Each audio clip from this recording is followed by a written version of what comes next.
As we all know, stress and emotional problems are some of the most troublesome psychological issues that so many people have faced.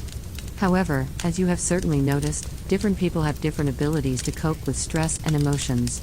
Some people can handle their emotions very well, but others can easily break down and get stuck in an emotional swamp and can't get out. So, have you ever thought about how this distinction is formed? Is there an explanation for this? To answer this question, I will ask you first, do you have a sense of self? You may be wondering, what adult doesn't have a sense of self? After all, we all spend our days talking about I and me.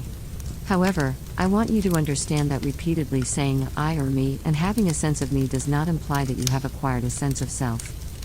In fact, the most crucial factor is whether or not a person has developed an abstract sense of self.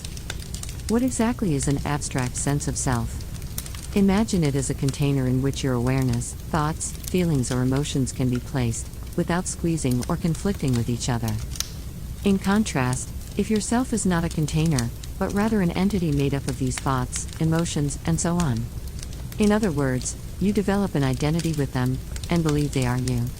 Then, when your thoughts and emotions are positive, you are good, and when they are negative, you are terrible.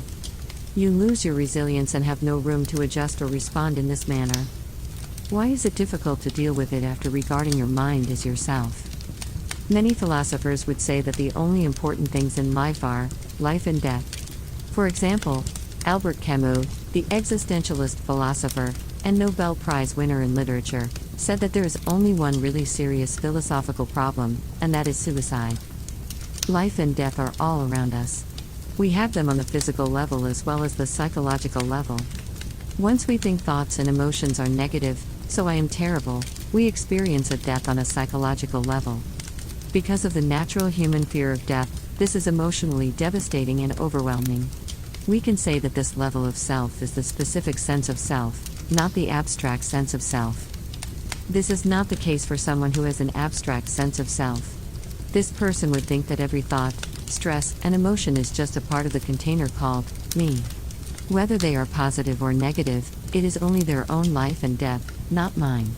So, I don't need to break down or feel terrified, I only need to do something exciting, like exercise, shopping, eating a lot, or crying, to wash down their concentration. And I'm still the same person. Coet, the founder of American self-psychology, developed a concept called the cohesive self, which is a more accurate depiction of the self at the abstract level. According to Coet, the formation of the cohesive self is a milestone in the development of the mind and the key to emotional resilience, because the waves of emotion only shake the cohesive self, but do not easily lead to its disintegration. There is a centripetal force in the cohesive self, where the pieces of one's mind can all be held together. This centripetal force is founded on the belief that I am basically good. The inner core of the cohesive self is a living, flowing life force, which also has a shell. But this shell is like skin, naturally connected to the flesh and blood of the mind, resilient and interactive. As a result, when faced with external pressure, it is not only easily crushed, but it is also able to fully interact with the outside world. When a serious circumstance happens, one's self is fiercely attacked. The skin is ripped off, and the inner core suffers trauma. But because of the cohesive force, the fragments of the mind can still be reorganized and reborn, and can be more mature and stronger. So, how does the cohesive self come to be? Simply put, it is a feeling. I honestly believe that I am the master of this body and mind. Such mental experiences as thoughts, stress, emotions and so on belong to me, but are not me. They are simply reactions that occur as a result of external stimuli. When this feeling is formed, a person is freed from the life and death of a specific sense of self, and so the anxiety is reduced and becomes comfortable.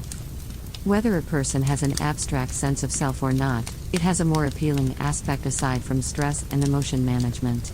They are not only comfortable, but they also have a feeling of dignity and integrity. Of course, it will be difficult to achieve this, but at the very least, we may develop the notion and start thinking about it. A tiny awareness can make a big difference.